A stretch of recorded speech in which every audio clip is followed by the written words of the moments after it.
I'm going to try and sand this down in lifetime. And remember that I have to guess what you're looking through the rangefinder and try and keep the subject at hand. I'm going to use 1000 grit here. You don't want to use a whole pad. You want to use just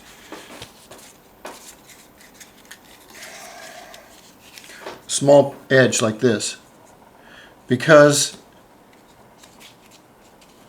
any pressure on the clear over the letters will have a tendency for it to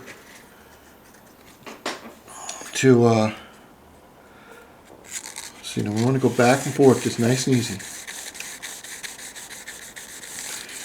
Okay, you don't want to stay in one place all the time. Okay, because we want to take off an even amount of clear. You don't want to put too much pressure on it either. We don't know where, with this plastic molding, where the high and the low spots are. Our goal is to go over the first layer and a half of clear, and try and take that off with the top layer of gold that's on the clear.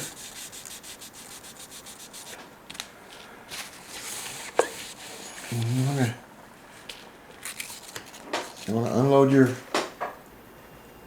pad again. Now we're getting some off there, and it's beginning to shape up. God, I just moved that. Let me see if that's still in frame. I shouldn't have moved that, damn it. Let's see. Don't like that. Okay. Alright. And every few passes you should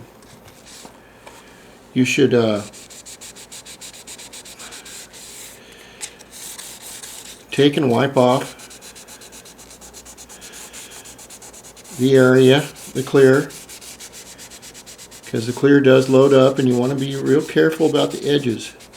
You don't want to stay in one place too long. If a place seems to be bothering you, as far as you can't seem to get that little bit of grit out or something, just stop what you're doing and go somewhere else. Because haste makes waste. You want to go right on the edge here. It's already starting to clean up. If you put too much pressure on it, what happens is the sandpaper will actually go down inside the letter and take off parts from the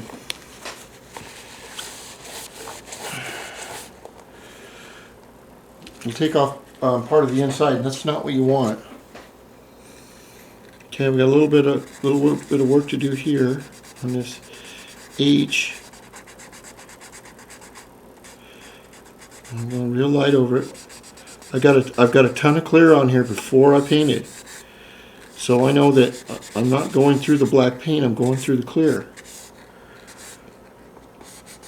But still, with all these edges are the most dangerous part of sanding auto body or anything like that, because unless you know the paint thickness, now you can see that's already coming off. You see? I hope that didn't get out of frame there. I can't keep getting up and looking at it. I'm too old, I'm too damn lazy.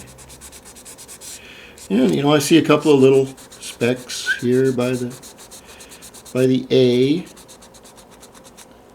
And I'm just taking my 1000 grit and going real very, very easy on it. Never this kind of fine work, you don't want to rush it. And if you find out that you don't have enough gold paint on there, it's easy enough to figure out, because there are so many angles this way, this way, this way, this way, this way, And all the angles have got to match, but I think you can see this isn't done all the way, but I think you can see how it's going to look. Now the gold still has to dry. Let's see if I can get out of the light and look at it. Out of my great, I got my great tripod and everything. But you can see where you can see the clear where it's got the orange peel in it. That's no problem. But what I want to do is slowly get these black areas right here more defined, really crisp. Up here, same way, up here. This is only about halfway done, so if you think it's half-assed, no, it's going to look pretty good. There are ways to do this. And then I'll keep on working with that, and I'll show you what it's like when it's done and before we start to clear it. But that's what it looks like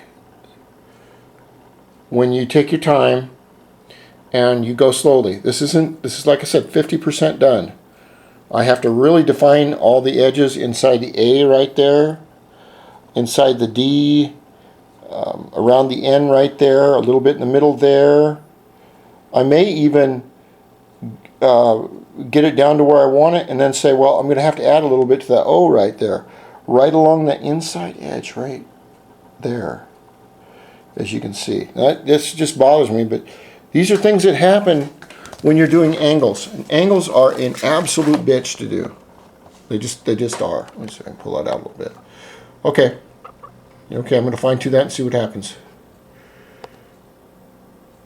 I can find the damn button on here.